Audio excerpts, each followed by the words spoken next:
It was an eerie coincidence that yesterday was 36 years to the day that Erik and Lyle Menendez murdered their parents with shotguns while they watched television at their home in Beverly Hills. Now today, Erik Menendez's parole hearing is underway. Joshua Ritter joining us now. And we heard from Tony Cabrera at the top of the hour about the process that's happening right now in San Diego. But I have a question about, there's been so much media attention on this case. So now they were resentenced.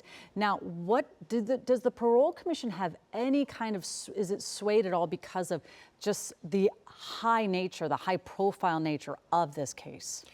Well, they shouldn't be. I mean, that's not something that they should be considering, but they don't live in a bubble, right? I mean, they're probably watching the news as much as we are. They probably watch the Netflix series as much as any of us did. So I can't imagine that they don't know that at least a lot of people are paying attention to the decision that they're going to be making today. But as far as factors they should be considering, no, that doesn't play into it. They're looking at things like, how have they behaved in prison? What was the nature of the crime? Have they accepted responsibility for the crime? What are their plans afterwards? These are the things that they should be considering.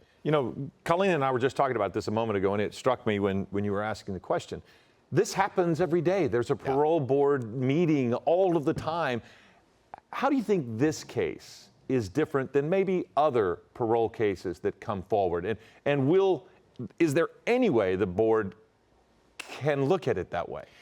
Well, I will say that this is probably way more serious than most cases they see. Most people that are eligible for parole have not committed a double homicide, shotgunning their parents to death. They were looking at the death penalty 30-something years ago. They were sentenced to life without parole. These are just not the types of cases that usually come before the parole board. So as far as difference in cases, it's got a lot of attention, but it's also a very serious case for them to be considering, which might give them hesitation.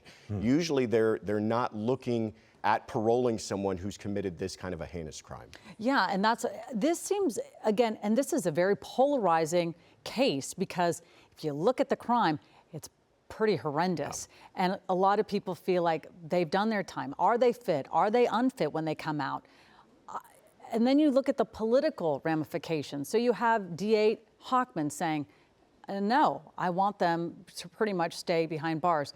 Now, what happens? The commission says yes or no, and then either Governor Gavin Newsom is going to be let off the hook. He won't have to be involved. But if they do parole him, I can't figure out what the political makeup is going to happen with this. Yeah, it's interesting. So the path that we'll take, if they are granted parole, or if the recommendation is that they're paroled today, and we might even find out this afternoon if that's the case, it then goes before the chief legal counsel of the parole board, who has 120 days to review that, make sure there's not any kind of legal issues with that recommendation. He then sends it to the governor's office. It lands on his desk, and he has 30 days to either affirm or deny it. So it should typically take, a matter of weeks or months before we get a ruling from the governor on this. But with this case, it seems like everything just is moving more rapidly than we expect. Now, we're running a bit out of time, but there are two hearings.